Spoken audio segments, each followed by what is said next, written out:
હવે બધા વિદ્યાર્થીઓને ખાસ ધ્યાન આપવાનું કે આપણે હમણાં રાસાયણિક ગતિકીનું ચેપ્ટર સમજ્યા તો બે પ્રશ્નો રાસાયણિક ગતિકીના જે નીટ 2019 ના પ્રશ્નપત્રમાં નીટ 2019 ના પેપરમાં પૂછાયેલા છે એનું આપણે સોલ્યુશન જોવાનું છે. હવે જે ચેપ્ટર ચાલતા જાય એના નીટના પ્રશ્નોનું આપણે સોલ્યુશન ચેપ્ટર વાઇઝ જે પૂછાયા હશે એ જોતા જશું. ચાલો, નીટ 2019 માં પૂછાયેલા રાસાયણિક ગતિકીના આ બે ક્વેશ્ચન છે. પહેલો પ્રશ્ન છે N2+3H2 માટે નીચેનામાંથી સાચો વિકલ્પ કયો? વિકલ્પીય વેગ સૂત્રોનું સમીકરણ આપ્યું હોય એવું આપણને લાગે છે. ચાલો, તો આનું આપણે સોલ્યુશન જોઈએ. સોલ્યુશન શું થશે? તો આપણે જે આ રાસાયણિક પ્રક્રિયા છે એને એનો જે રાસાયણિક પ્રક્રિયાનો વેગ છે એ વિકલનીય સ્વરૂપમાં લખીએ તો અહીંયા આપણે થાય -dN2/dt. પ્રક્રિયકની સાંદ્રતાનું જે વિકલન છે એની આગળ આપણે ઋણ નિશાની લગાડીએ છીએ કારણ કે પ્રક્રિયકની સાંદ્રતા ઘટતી જવાની ઇઝ ઇક્વલ ટુ -1/3dH2/dt. અહીંયા જે છે H2 પણ પ્રક્રિયક છે એટલે ઓફકોર્સ એની આગળ માઇનસ સાઇન આવશે. અને બીજું કે પ્રક્રિયક કે નિપજનો જે તત્વયોગમિતીય ગુણાંક છે 1/છેદમાં આપણે મૂકવાનો થાય ઇઝ ઇક્વલ ટુ હવે આપણે લખી શકીએ +1/2dNH3/dt. તો હવે જે આ વિકલનીય સૂત્રો લખ્યા એની અંદર અહીંયા પ્લસ સાઇન dNH3/dt ની આગળ પ્લસ સાઇન એટલા માટે છે કે એમોનિયા અહીંયા નિપજ છે તો નિપજના વિકલનીય સૂત્ર આગળ પ્લસ સાઇન આવશે. બે એનો સ્ટોઇચિયોમેટ્રિક કોન્સ્ટન્ટ એટલે તત્વયોગમિતીય ગુણાંક એટલે 1/2.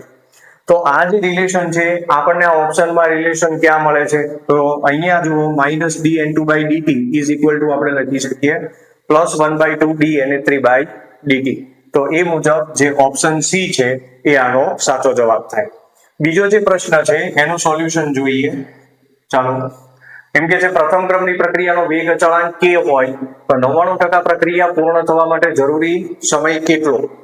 તો પ્રથમ ક્રમની પ્રક્રિયાના વેગ અચળાંકનું સૂત્ર k = 2.303/t * log r0/r આપણે જાણીએ છીએ. ચલો, t ને શોધવાનો છે આપણે આ બાજુ લઈ લઈએ તો t = 2.303/k * log. હવે જો અહીંયા 99% જે છે પ્રક્રિયા પૂરી થઈ ગઈ છે. 99% પ્રક્રિયા પૂરી થઈ ગઈ ધેટ મીન્સ કે તમે જે છે 100 મોલર પ્રક્રિયક લીધો હોય તો 99 મોલર વપરાઈ ગયો છે, 1 મોલર બાકી રહ્યો છે. તો 99% પ્રક્રિયા પૂરી થઈ ગઈ છે એટલે એનો મતલબ કે જો પ્રારંભિક સાંદ્રતા આપણે 100 મોલર લઈએ, R0 ની વેલ્યુ 100 મોલર લઈએ તેમાંથી 99 મોલર જે છે પ્રક્રિયામાં વપરાઈ ગયો. ધેટ મીન્સ હવે રિએક્શન મિક્સરમાં પ્રક્રિયા કેટલો બાકી રહ્યો છે? માત્ર 1 મોલર. તો છેદમાં મૂકવાના થાય 1.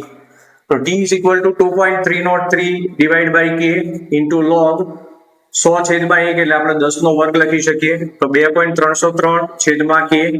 લોગેરિધમનો નિયમ તમે જાણો છો કે ઘાત આગળ ગુણાકારમાં આવે એટલે 2 * log 10. log 10 ની જે વેલ્યુ છે એ 1 થાય એટલે 2.303 * 2 * 1/k.